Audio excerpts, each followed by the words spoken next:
अप्रैल और मई को पूरी तरह वेस्ट करने के बाद अब आपके पास है सिर्फ 3 महीने और कंप्लीट करना है हाफ ईयरली का पूरा सिलेबस। हर सब्जेक्ट में ऑलमोस्ट 7 से 8 चैप्टर और आपका गोल है हाफ ईयरली एग्जाम में अपना बेस्ट परफॉर्म करना। इसके लिए आपको चाहिए complete June to half yearly toppers study strategy. Toppers के माइंडसेट की बात करें तो टॉपर्स का माइंडसेट होता है जुलाई तक, यानी जून जुलाई 2 महीने में अपना सिलेबस कंप्लीट करना, वाईक्यूज प्रैक्टिस करना, आंसर राइटिंग प्रैक्टिस करना, मल्टीपल रिवीजन करना और फिर सितंबर आसपास में हाफ ईयरली एग्जाम्स दे देना। इसके लिए टॉपर्स एक नहीं बल्कि 2 स्ट्रैटेजीज यूज करते हैं, एक जिससे वो पूरे सिलेबस को टाइमली कवर करेंगे और दूसरा जिससे वो किसी भी चैप्टर का 100% अंडरस्टैंडिंग गेन करेंगे। तो बिना एक भी सेकंड वेस्ट किए वीडियो को स्टार्ट करते हैं। फर्स्ट स्ट्रैटेजी जिससे टॉपर्स अपने सिलेबस को टाइमली कवर करते हैं वो है 3 सर्कल स्ट्रैटेजी। आप मेहनत तो करते हो लेकिन क्या सही डायरेक्शन में? एक कॉमन मिस्टेक जो मोस्टली स्टूडेंट करते हैं वो है कि उनके स्कूल में कोई और चैप्टर चल रहा होता है, कोचिंग में कोई और चैप्टर पढ़ाया जा रहा होता है और वो खुद सेल्फ स्टडीज में कोई और चैप्टर पढ़ रहे होते हैं। इस अप्रोच से आपके रिजल्ट का तो पता नहीं बट आपका स्ट्रेस जरूर बढ़ जाता है। इसके लिए टॉपर्स यूज करते हैं 3 सर्कल स्ट्रैटेजी, जिससे कि वो करंट सिलेबस, बैकलॉग और रिवीजन तीनों को एक साथ मैनेज कर पाते हैं। फर्स्ट सर्कल है करंट टॉपिक, सेकंड सर्कल है बैकलॉग और थर्ड सर्कल है रिवीजन।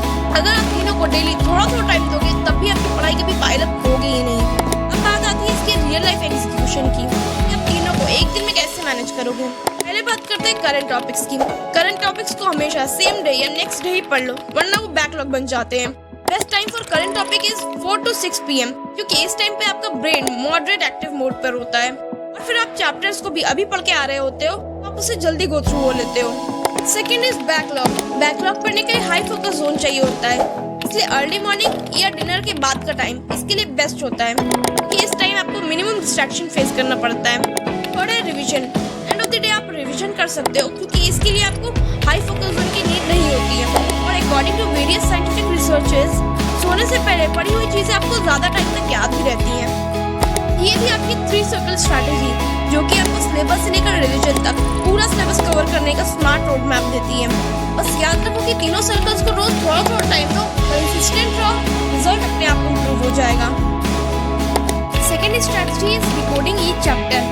चैप्टर पढ़ते वक्त स्टूडेंट कुछ कॉमन गलतियां करते हैं जो कि उनकी लर्निंग को वीक बना देता है।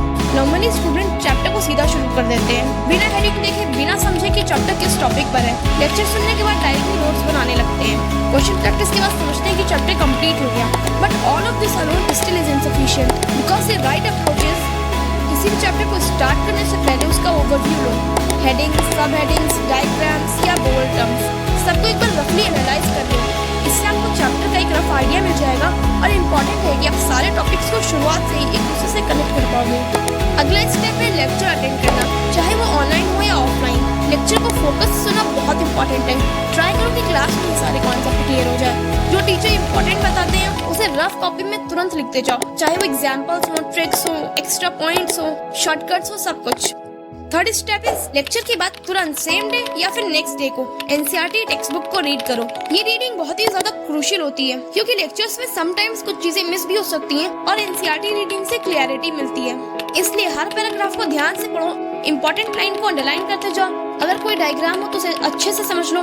ये स्टेप आपको कॉन्सेप्ट को डीप लेवल से अब्सॉर्ब करने में बहुत हेल्प करेगा। अब आता है सबसे important step, hand written notes बनाना।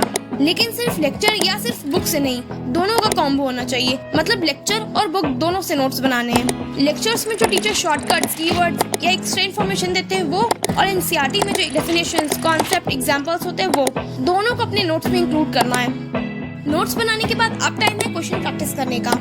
एनसीईआरटी की back exercises, in text questions, previous year questions सब कुछ सॉल्व करो क्योंकि जब तक आपको पेपर में क्वेश्चन सॉल्व करना नहीं आता आप एग्जाम में अच्छा परफॉर्म ही नहीं कर पाओगे। चैप्टर कंप्लीट होने के बाद एक फाइनल स्टेप बचा है, वो है शॉर्ट नोट्स बनाना। इसमें आपको एक सिंगल पेज में सारी important information, important formula, important keywords, definition, tricky point, shortcut सब कुछ इंक्लूड करना है जिन्हें कि आपको लर्न करना है। एग्जाम टाइम पर ये शॉर्ट नोट्स आपकी लाइफ सेवियर का काम करते हैं। ये 6 गोल्डन स्टेप्स को ऑनेस्टली फॉलो करके आप कोई भी चैप्टर, कोई भी मुश्किल से मुश्किल चैप्टर इजीली कर लोगे। तो ये थी कंप्लीट स्ट्रैटेजी जिससे आप सिलेबस, बैकलॉग से लेकर रिवीजन तक सब कुछ हाफ ईयर से पहले ही कंप्लीट कर लोगे, वो भी 100% अंडरस्टैंडिंग के साथ। बस एक चीज का याद रखो, कंसिस्टेंसी। अगर आपको वीडियो यूजफुल लगी हो तो लाइक जरूर करना, कमेंट्स में शेयर करो अपने स्टडी प्लान और चैनल को सब्सक्राइब कर लो for more such practical study hacks. मिलते हैं नेक्स्ट वीडियो में, तब तक के हैप्पी स्टडीज।